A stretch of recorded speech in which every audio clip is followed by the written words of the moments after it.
Ram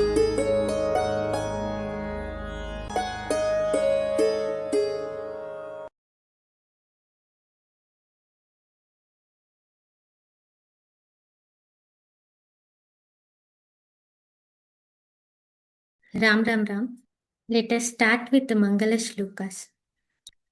गुरुरेवहतिर् गुरुमेव भजे गुरुनैव सहास्मि नमो गुरवे न गुरोः परमं शिशुरस्मि गुरोः मतिरस्ति गुरौ मम पाहि गुरो ब्रवीमि संस्कृतं वाचा ध्यायामि संस्कृतं हृदा कुर्वे सेवां च कायेन वन्दे संस्कृतमातरम् यो नरः संस्कृतव्योमी ह्यालयं रमते मुदा संस्कृतिं चैव संस्कारं विन्दते नात्र संशयः. Welcome you all to the course Inner Purification Through Stotras of the Indian Rivers. Starting from today, for the next 5 days from 5:30 to 6:30 p.m. IST, we will have the class every day by our teacher Srimati Ramya Mangala Lakshmi. Here is a short introduction about our teacher. Srimati Ramya Mangala Lakshmi is a versatile educator and Sanskrit scholar specializing in Padya learning, Shloka chanting, Stotras, and Puranic storytelling, integrating moral values with devotional practice. She is trained classical artist in Bharatanatyam, Carnatic vocal music, and Veena with continued advanced learning under esteemed gurus. She has accomplished Sanskrit practitioner, having completed 5 Surya Saraswati Sabha Sanskrit examination and memorized all 18 chapters of Bhagavad Gita, receiving blessings from the Sringeri Jagadguru.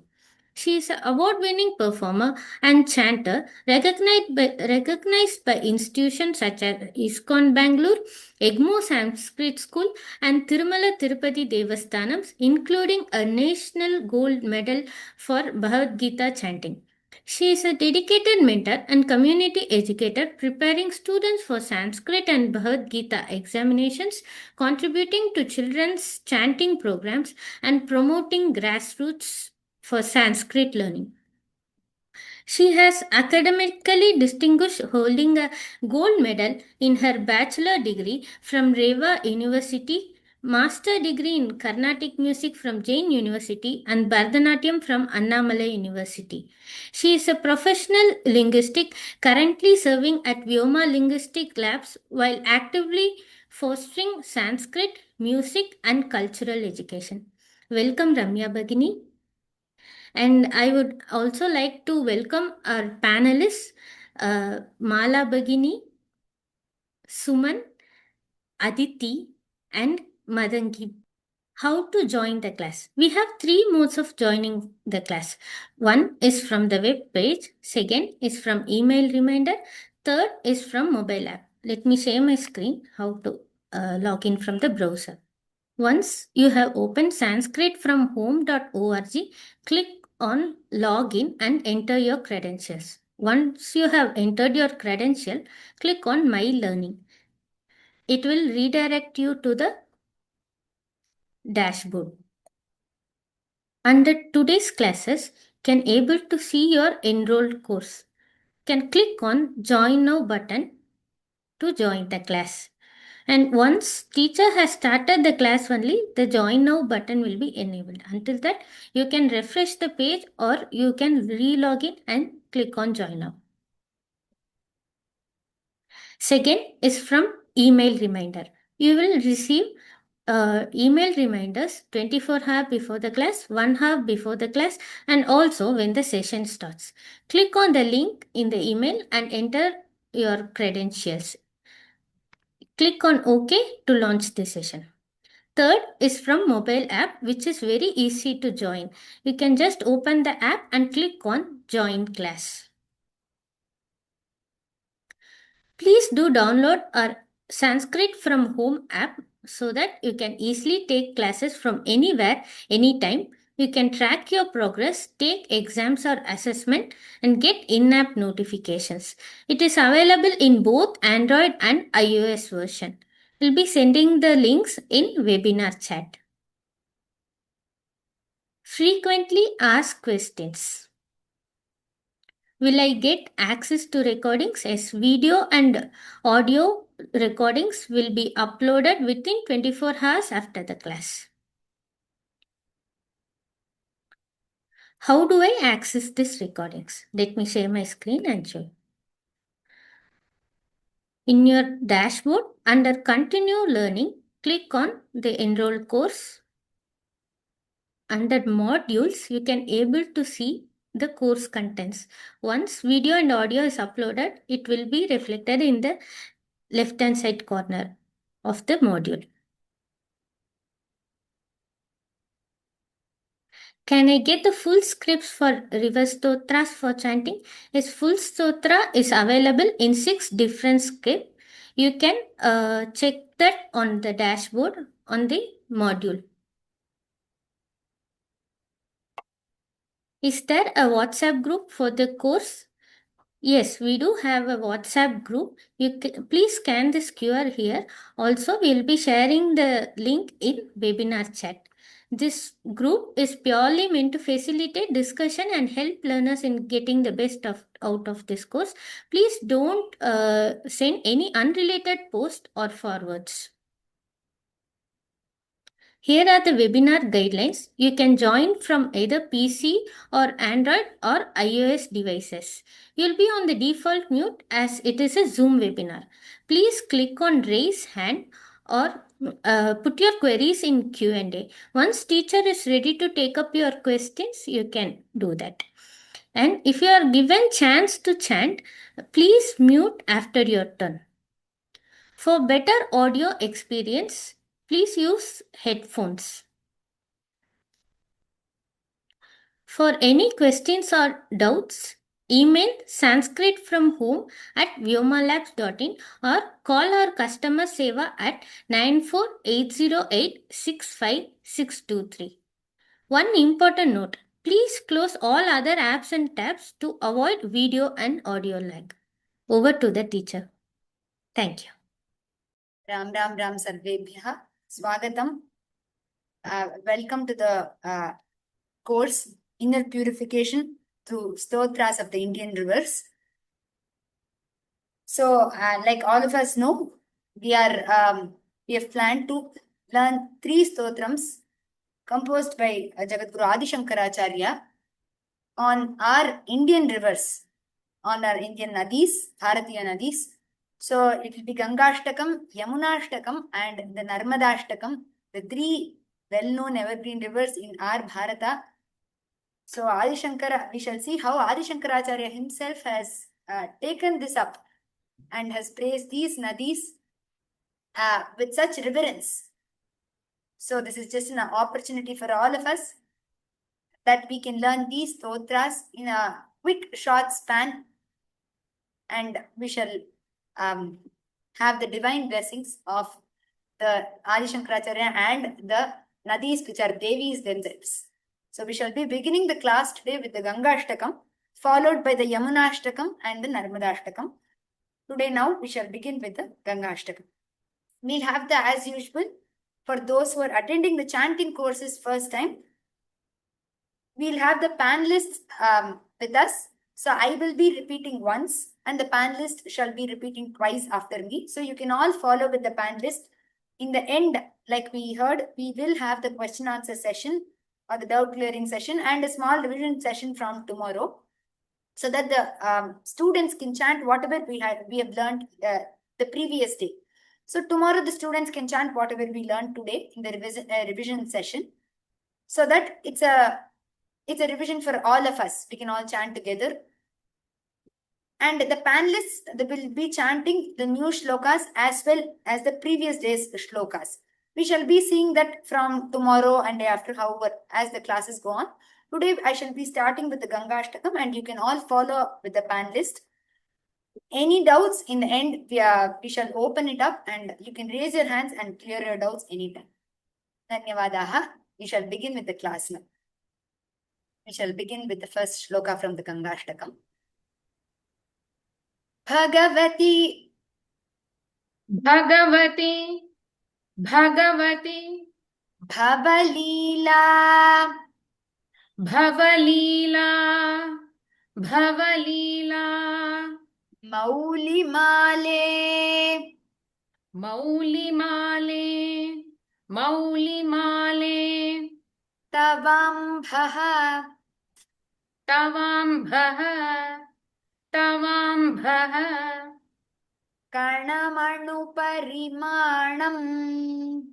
कर्णमणुपरिमाणम् कर्णमणुपरिमाणम् Praninaha, प्राणिनः प्राणिनः Ye Sprishanti, ये स्पृशन्ति ये स्पृशन्ति Amaranagara, Amarnagar Amarnagar Nari, नारी नारी Chamara, चामर चामर Grahininam, ग्राहिणीनां ग्राहिणीनां Vigatakali,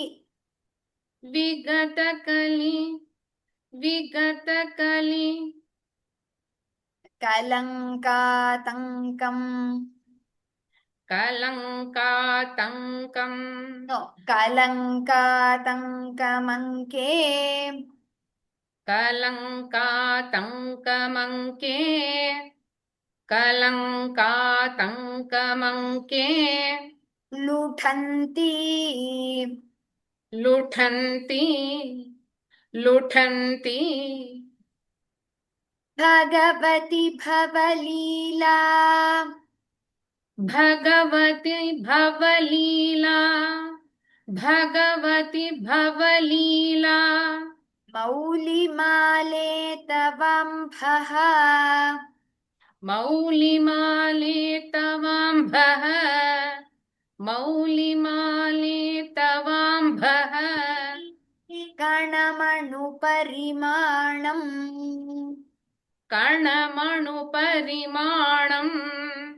कर्णमणुपरिमाणम् Pranino Ye Sprishanti, प्राणिनो ये स्पृशन्ति प्राणिनो ये स्पृशन्ति Amaranagara Nari, अमरनगर नारी अमरनगर नारी Chamaragrahininam, चामरग्राहिणीनां चामरग्राहिणीनां Vigatakalikalangkat, Vigatakalikalangka, विगतकलिकलङ्क विगतकलिकलङ्क Atankamanke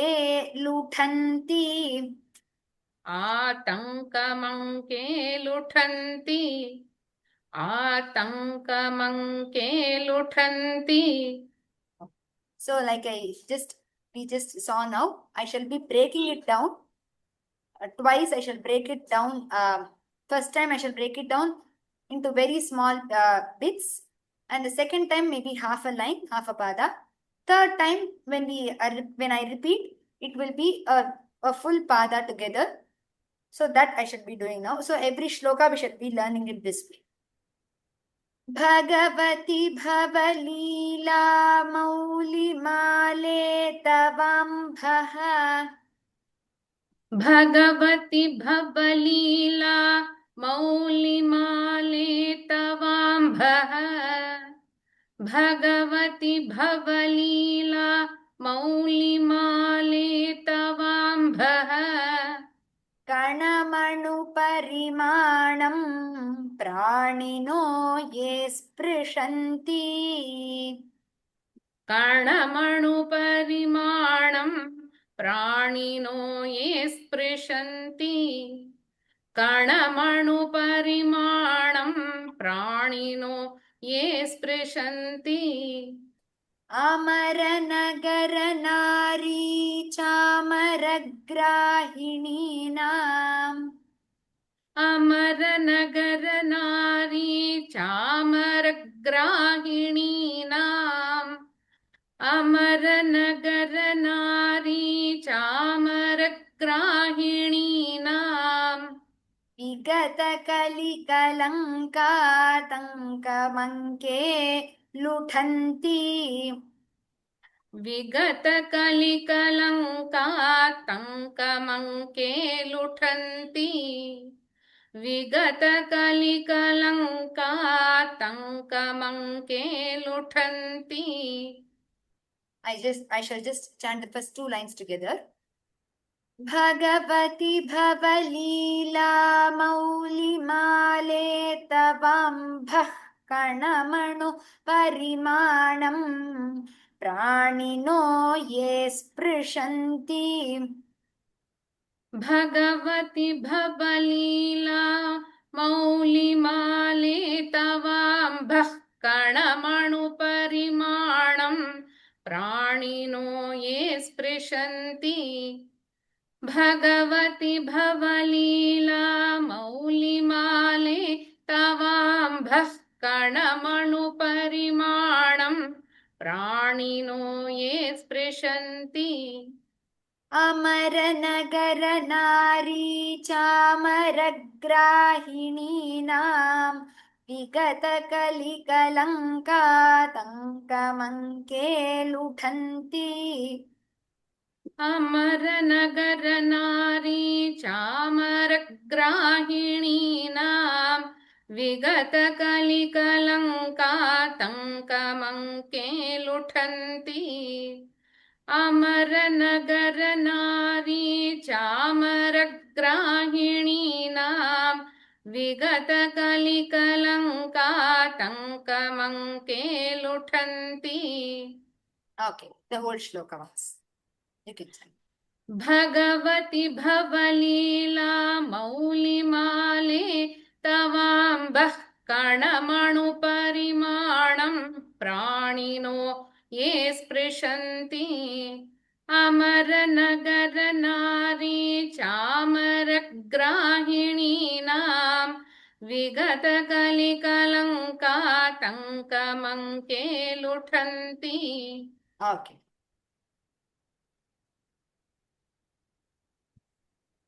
Okay, so comparatively, we'll have the chandas of Gangashtakam only bigger. So all of us need not get scared that all the shlokas are big. The Gangashtakam is that way. Yamunashtakam and Narmadashtakam are relatively, chandas wise, they are shorter. So once we cross the Ganga, we can go to the Yamuna and Narmada in a easier manner. Aditi?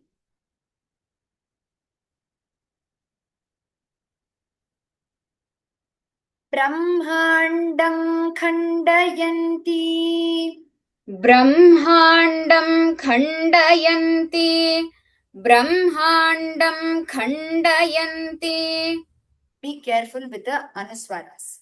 Brahmandam khandayanti. Okay, next time. Harashirasi. हरशिरसि हरशिरसि Jatavallim. जटावल्लिं जटावल्लिम् Ullasayanti. उल्लासयन्ति उल्लासयन्ति Swarlokadapatanti. स्वर्लोकादापतन्ति स्वर्लोकादापतन्ति Kanakagiri. कनकगिरि कनकगिरि गुहागण्डशैलात् गुहागण्डशैलात् गुहागण्डशैलात् स्खलन्ती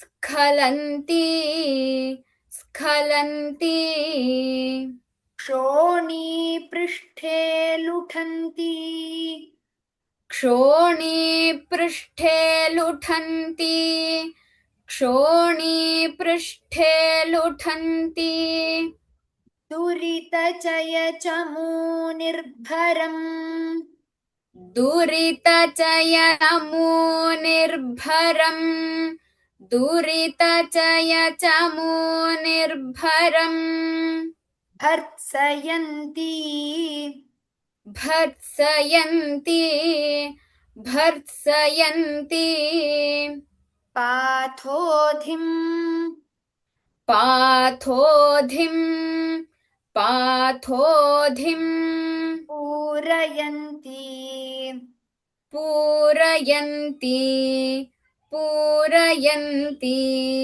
सुरनगर सुरनगर सुरनगर सरित सरित सरित पावनी नः पुनातु पावनी नः पुनातु पावनी नः पुनातु Okay, do not try not to pull punatu. Okay, the last ukara, try to keep it as hrasva. Okay, brahmandam khandayanti ब्रह्माण्डं खण्डयन्ति ब्रह्माण्डं खण्डयन्ति हरशिरसि जटावल्लिमुल्लासयन्ती हरशिरसि जटावल्लिमुल्लासयन्ति हरशिरसि जटावल्लिमुल्लासयन्ति Okay, don't say jata vallim. Do not make valli sound separate. Okay, maybe do that in jata. Maybe you can tell it as harashirasi jata valli mullasayanti. Maybe this way you can. हरशिरसि जटावल्लिमुल्लासयन्ति हरशिरसि जटावल्लिमुल्लासयन्ति स्वर्लोकादापतन्ति स्वर्लोकादापतन्ति स्वर्लोकादापतन्ति कनकगिरिगुहा गण्डशैलात् कनकगिरिगुहा गण्डशैलात् कनकगिरिगुहा गण्डशैलात् स्खलन्ती स्खलन्ति स्खलन्ति क्षोणीपृष्ठे लुठन्ती क्षोणीपृष्ठे लुठन्ति क्षोणीपृष्ठे लुठन्ति दुरितचयचमूनिर्भरम् भर्त्सयन्ती दुरितचयचमूनिर्भरं भर्त्सयन्ति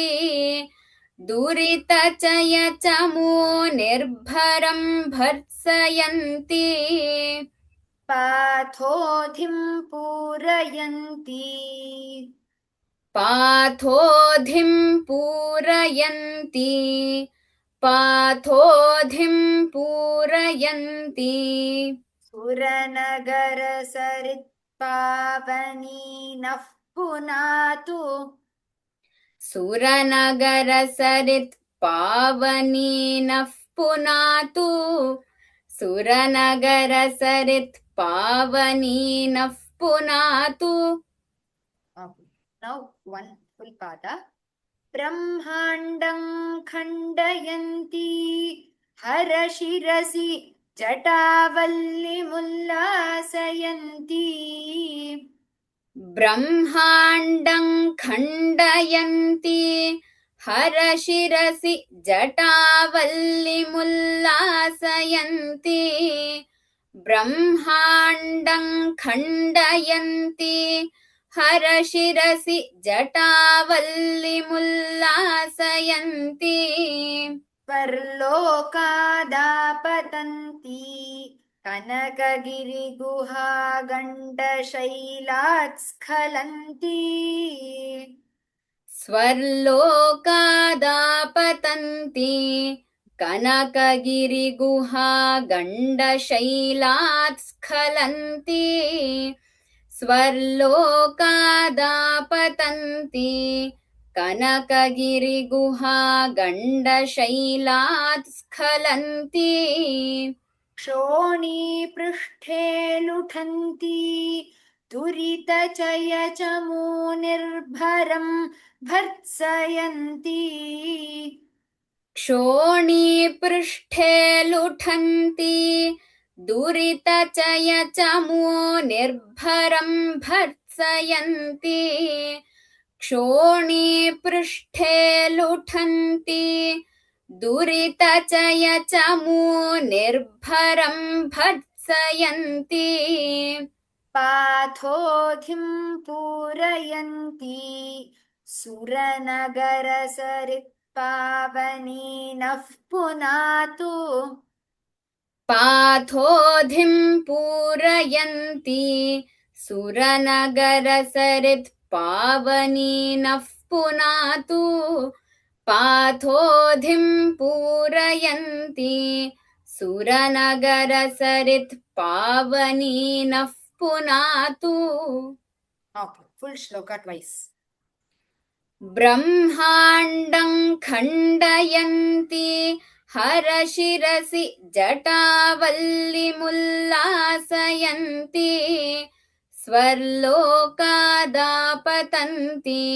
कनकगिरिगुहा गण्डशैलात् स्खलन्ती क्षोणीपृष्ठे लुठन्ती दुरितचयचमो निर्भरं भर्त्सयन्ती पाथोधिं पूरयन्ती सुरनगरसरित्पावनी नः पुनातु ब्रह्माण्डं खण्डयन्ती हरशिरसि जटावल्लिमुल्लासयन्ती स्वर्लोकादापतन्ती कनकगिरिगुहा गण्डशैलात् स्खलन्ती क्षोणीपृष्ठे लुठन्ती दुरितचयचमो निर्भरं भर्त्सयन्ती पाथोधिं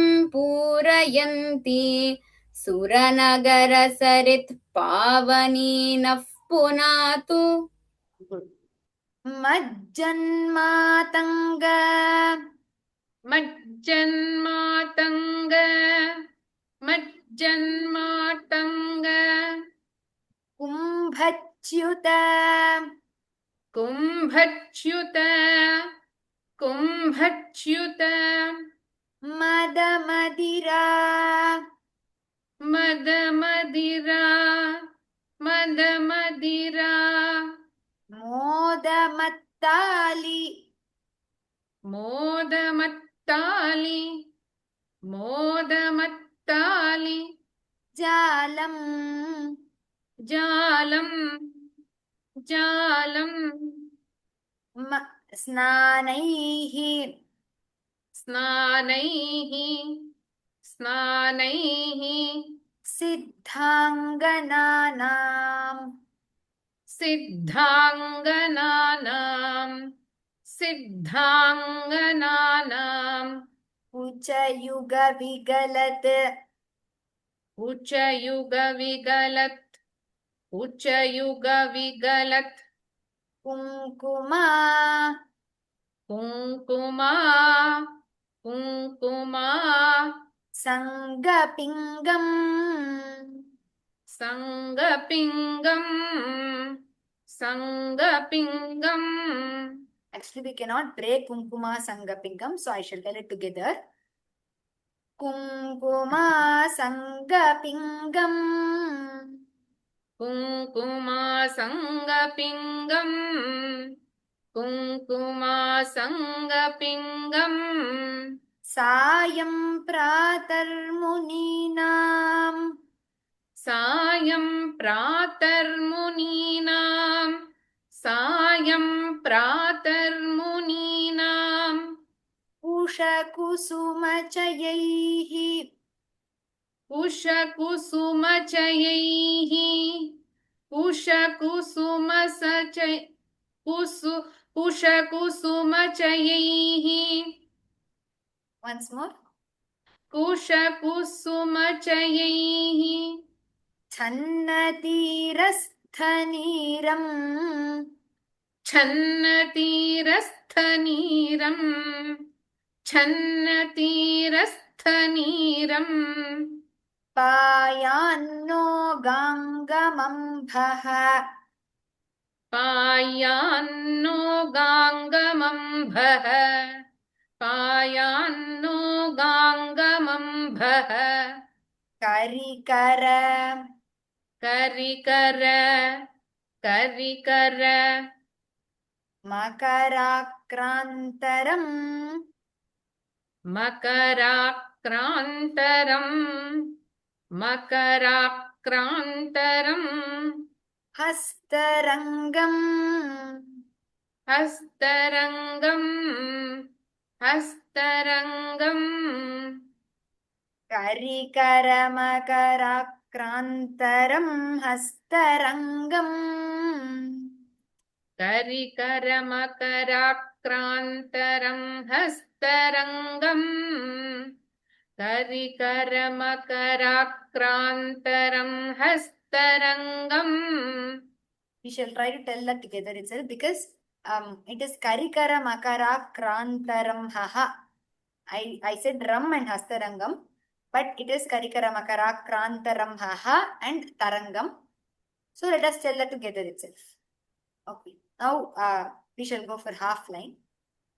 Majjanmatanga kumbhatyutamada मज्जन्मातङ्गकुम्भच्युतमद मज्जन्मातङ्गकुम्भच्युतमद again. मज्जन्मातङ्गकुम्भच्युतमद मदिरामोदमत्तालिजालम् मदिरामोदमत्तालिजालम् मदिरामोदमत्तालिजालम् स्नानैः सिद्धाङ्गनानाम् स्नानैः सिद्धाङ्गनानाम् स्नानैः सिद्धाङ्गनानाम् उचयुगविगलत् उचयुगविगलत् उचयुगविगलत् कुङ्कुमासङ्गपिङ्गम् कुङ्कुमासङ्गपिङ्गम् कुङ्कुमासङ्गपिङ्गम् सायं प्रातर्मुनीनाम् सायं प्रातर्मुनीनाम् सायं प्रातर्मुनीनाम् उषकुसुमचयैः उषकुसुमचयैः उषकुसुमचयैः छन्नतीरस्थनीरम् छन्नतीरस्थनीरम् छन्नतीरस्थनीरम् पायान्नो गाङ्गमम्भः पायान्नो गाङ्गमम्भः पायान्नो गाङ्गमम्भः करिकरमकराक्रान्तरम् हः करिकरमकराक्रान्तरम् हः करिकरमकराक्रान्तरंहः तरङ्गम् हस्तरङ्ग तरङ्गम् तरङ्गम् मज्जन्मातङ्गकुम्भच्युतमदमदिरा मोदमत्तालिजालम् मज्जन्मातङ्गकुम्भच्युतमदमदिरामोदमत्तालिजालम् स्नानैः सिद्धाङ्गनानाम् स्नानैः सिद्धाङ्गनानां कुचयुगविगलत् कुङ्कुमासङ्ग पिङ्गम् स्नानैः सिद्धाङ्गनानां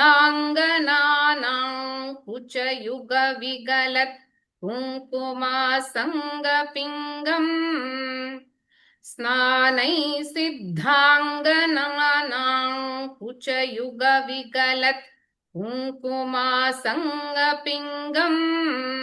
Like she is split now, you can stop at Kuchayuga Vigalat. A little, you can give a small pause there if we are not able to chant that line fully. That's okay. You can say Kuchayuga Vigalat Kunkuma Sanga Pingam. Just a small pause, but do not make it like a break. Okay. So next line. सायं प्रातर्मुनीनां कुशकुसुमचयैश्छन्न तीरस्थनीरम् सायं प्रातर्मुनीनां कुशकुसुमचयैश्चन्नतीरस्थनीरम् सायं प्रातर्मुनीनां कुशकुसुमचयैश्चन्नतीरस्थनीरम्. Okay, again this line, if we are not able to chant fully in one breath, Sayam Pratar Muninang Kusha Kusuma, maybe there a little pause you can take. Or just before Neeram also you can take. Something like Sayam Pratar Muninang Kusha Kusuma Chayaishchanna Tirastha Neeram. So I gave a small pause at those two places. So in that way you can take at these places. So you can mark these places. So when we have a huge Samastapada, so that we don't miss out where we can take that small breath. Payanno gangamambha karikaramakarakrantaram hastarangam. पायान्नो गाङ्गमङ्घः करिकरमकराक्रान्तरं हस्तरङ्गम् पायान्नो गाङ्गमङ्घः करिकरमकराक्रान्तरं हस्तरङ्गम्. In this line, we can take a pause immediately after Payanno also. Written. Payanno Gangamambha Karikaramakarakrantaram Hastarangam. That can be the small pause there. Okay, you can chant the shloka twice. मज्जन्मातङ्गकुम्भच्युतमदमदिरामोदमत्तालिजालम् स्नानैः सिद्धाङ्गनानां कुचयुगविगलत् कुङ्कुमासङ्गपिङ्गम् सायं प्रातर्मुनीनां कुशकुसुमचयैश्चन्नतीरस्थनीरम् पायान्नो गाङ्गमम्भः करिकरमकराक्रान्तरं हस्तरङ्गम् मज्जन्मातङ्गकुम्भच्युतमदमदिरामोदमत्तालिजालम् स्नानैः सिद्धाङ्गनानां कुचयुगविगलत् कुङ्कुमासङ्गपिङ्गम् सायं प्रातर्मुनीनाङ्कुशकुसुमजयैश्छन्नतीरस्तनीरम् पायान्नो गाङ्गमम्बः परिकरमकराक्रान्तरं हस्तरङ्गम्. Wonderful. Aditi. आदौ आदौ आदौ आदिपितामहस्य आदिपितामहस्य आदिपितामहस्य नियम नियम नियम व्यापारपात्रे जलम् व्यापारपात्रे जलम् व्यापारपात्रे जलम् पश्चात्पन्नग पश्चात्पन्नग 1 minute. Let it not sound it paschat, not sa. Paschat. The Shankara Sha should be here. Okay. पश्चात्पन्नग पश्चात्पन्नग शायिनो भगवतः शायिनो भगवतः शायिनो भगवतः पादोदकं पावनम् पादोदकं पावनम् पादोदकं पावनम् भूयः शम्भो भूयः भूयः शम्भुजटा भूयः शम्भुजटा भूयः शम्भुजटा विभूषणमणिः विभूषणमणिः विभूषणमणिः जह्नोर्महर्षेरियम् जह्नोर्महर्षेरियम् जह्नोर्महर्षेरियम् कन्याकल्मषनाशिनी कन्याकल्मषनाशिनी कन्याकल्मषनाशिनी भगवती भगवती भगवती भागीरथी भागीरथी भागीरथी रिपीट भागीरथी पातु माम् पातु माम् पातु माम्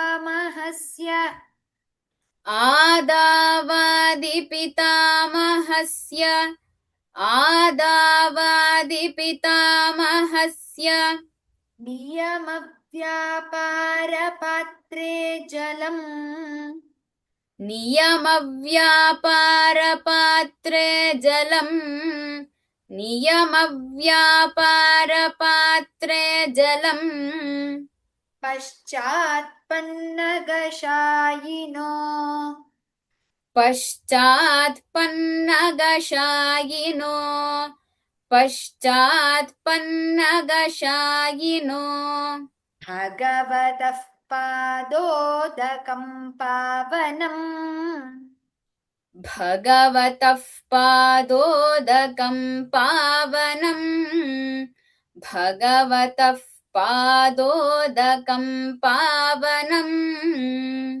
भूयः शम्भुजटा विभूषण भूयः शम्भुजटा विभूषण भूयः शम्भुजटा विभूषण मणिर्जह्नोर्महर्षेरियम् मणिर्जह्नोर्महर्षेरियम् मणिर्जह्नोर्महर्षेरियम् कन्याकल्मषनाशिनी भगवती कन्या कल्मषनाशिनी भगवती कन्या कल्मषनाशिनी भगवती भागीरथी पातु माम् भागीरथी पातु माम् भागीरथी पातु माम् Now the full line. So like I said, mostly in this shloka, at least in many places we have a dirgha like Bhagavati, Bhagirathi. Just in few places where I mentioned previously, when it is a hrasva, when we end some pada or pada, when it is a hrasva, let us just be careful while pronouncing it and try to make it sound hrasva only. Okay. आदावादिपितामहस्य नियमव्यापारपात्रे जलम् आदावादिपितामहस्य नियमव्यापारपात्रे जलम् आदावादिपितामहस्य नियमव्यापारपात्रे जलम् पश्चात्पन्नगशायिनो भगवतः पादोदकं पावनम् पश्चात्पन्नगशायिनो भगवतः पादोदकं पावनम् पश्चात्पन्नगशायिनो भगवतः पादोदकं पावनम् भूयः शम्भुजटा विभूषणमणिर्जह्नोर्महर्षेरियम् भूयः शम्भुजटा विभूषणमणिर्जह्नोर्महर्षेरियम् भूयः शम्भुजटा विभूषणमणिर्जह्नोर्महर्षेरियम् कन्याकल्मषनाशिनी भगवती भागीरथी पातु माम् कन्या कल्मषनाशिनी भगवती भागीरथी पातु माम् कन्या कल्मषनाशिनी भगवती भागीरथी पातु माम् You can chant it, please.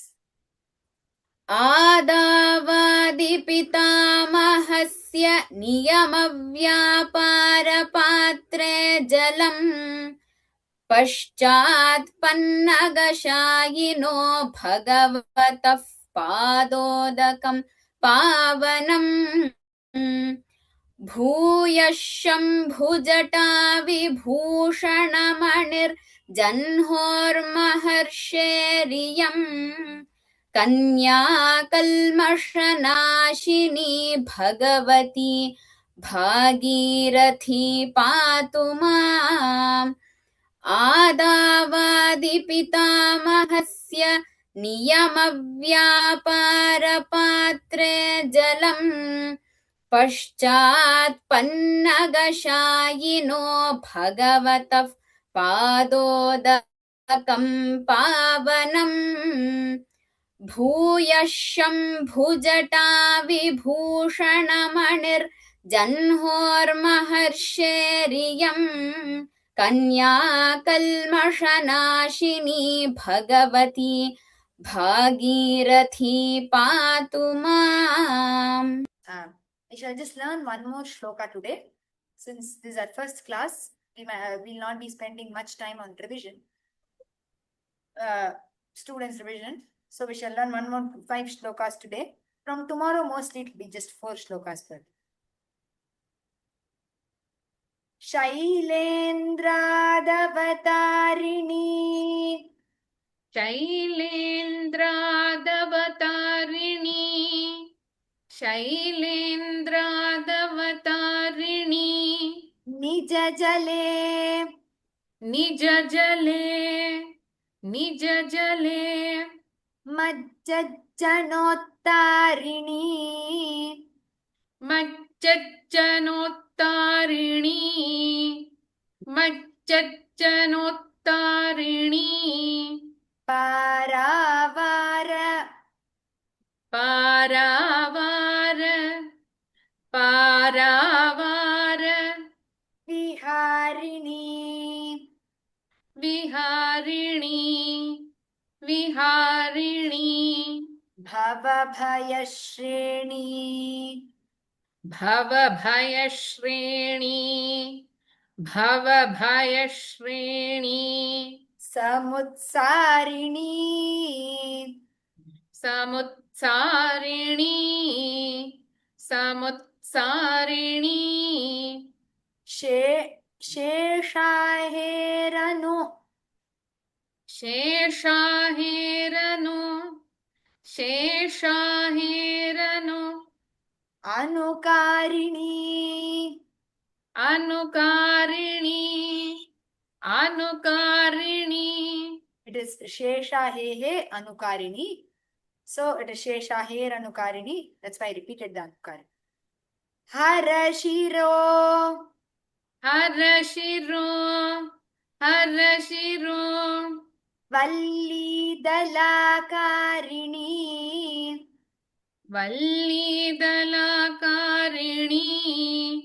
वल्लीदलाकारिणी Kashi Pranta काशीप्रान्त काशीप्रान्त Viharini विहारिणी विहारिणी Vijayate विजयते विजयते Ganga Manoharini गंगा मनोहारिणी गंगा मनोहारिणी शैलेन्द्रादवतारिणी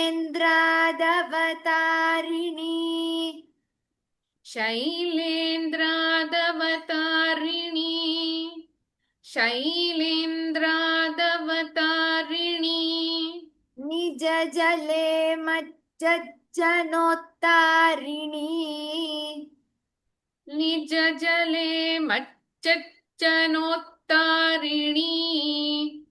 निज जले मच्चच्चनोत्तारिणी पारावार विहारिणी पारावार विहारिणी पारावार विहारिणी भवभयश्रेणी समुत्सारिणी भवभयश्रेणी समुत्सारिणी भवभयश्रेणी समुत्सारिणी शेषाहेरनुकारिणी शेषाहेरनुकारिणी शेषाहेरनुकारिणी हरशिरो वल्लीदलाकारिणी हरशिरो वल्लीदलाकारिणी हरशिरो वल्लीदलाकारिणी काशीप्रान्तविहारिणी काशीप्रान्तविहारिणी काशीप्रान्तविहारिणी विजयते गंगा मनोहारिणी विजयते गंगा मनोहारिणी विजयते गंगा मनोहारिणी.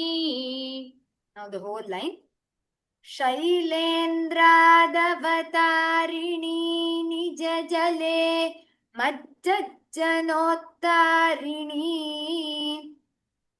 शैलेन्द्रादवतारिणी निज जले मच्च मच्चच्चनोत्तारिणी शैलेन्द्राद्दवतारिणी निजजले मच्चच्चनोत्तारिणी पारावारविहारिणी भवभय. Okay, we'll break it at viharini. Okay, पारावारविहारिणी भवभयश्रेणी समुत्सारिणी. पारावारविहारिणी भवभयश्रेणी समुत्सारिणी पारावारविहारिणी भवभयश्रेणी समुत्सारिणी शेषाहेरनुकारिणी हरशिरोवल्लीदलाकारिणी. शेषाहेरनुकारिणी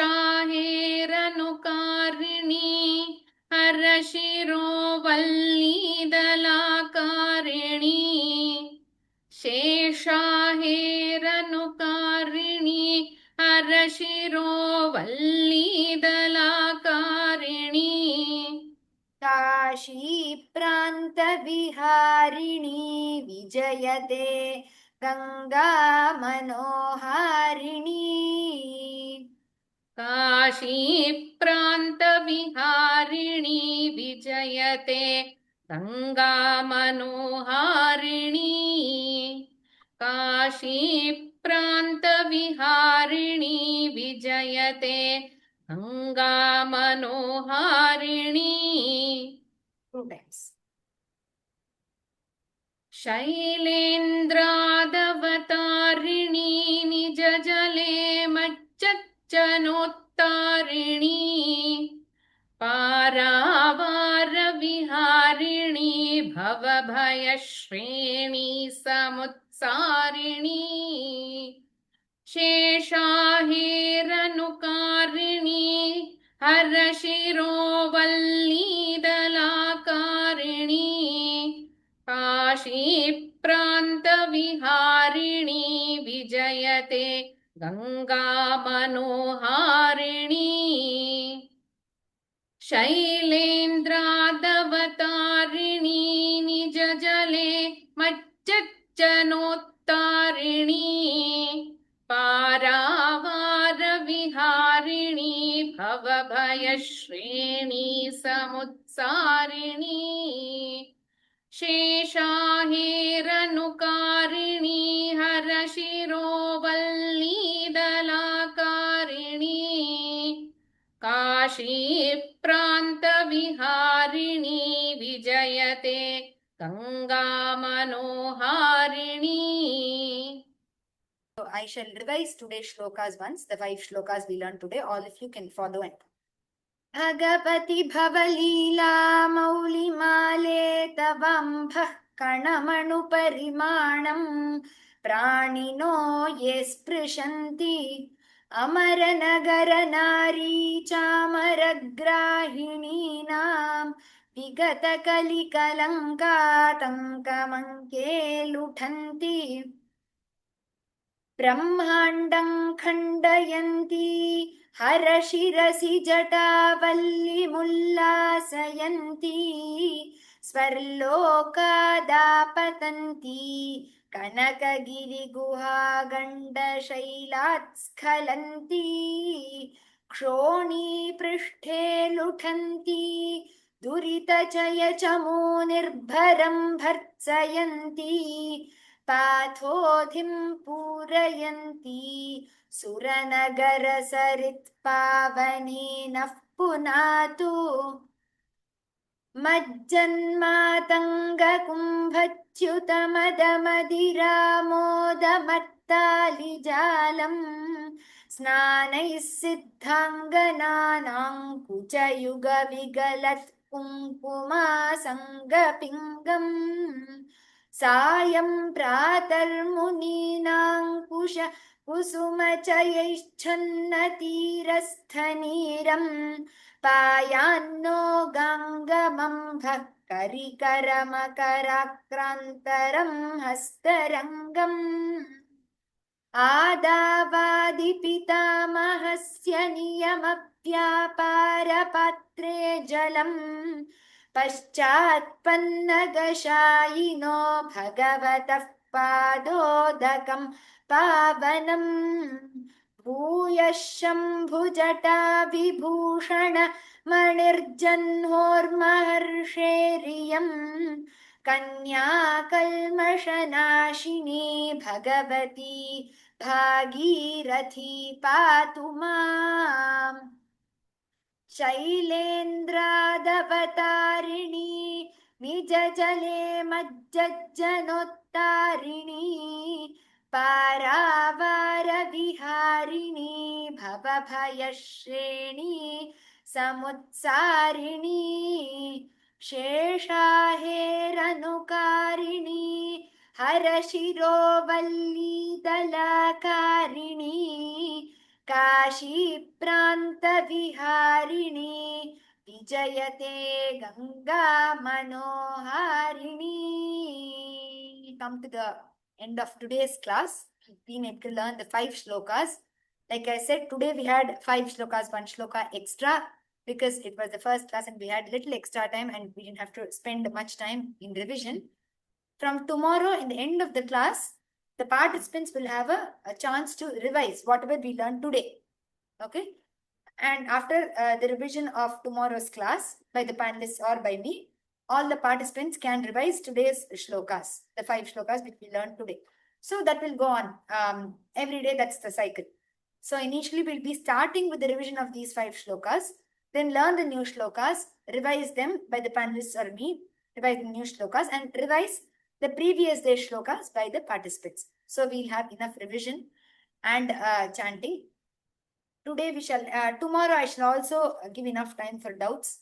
Today, since we also had the introductory session and the learning, the class got extended. So tomorrow we shall definitely have the doubt clearing session and the revision session. So like I said, in fact, the second and third shloka in the Gangashtakam is the lengthiest chandas, I guess, among whatever we are going to learn. So you all need not fear that all the shlokas will be challenging this way. So in this short span of 6 days, we've got an opportunity to learn these rare stotrams, in fact. So let us make the best use of it and let us all attend all the, let us all learn all the 3 ashtakams, the Ganga Ashtakam, Yamuna Ashtakam and the Narmada Ashtakam within these 6 days, and then we will get our time to practice. So hoping to see all of you tomorrow. Dhanyavadaha sarvebhyah. Ram Ram Ram. Punarmilamaha.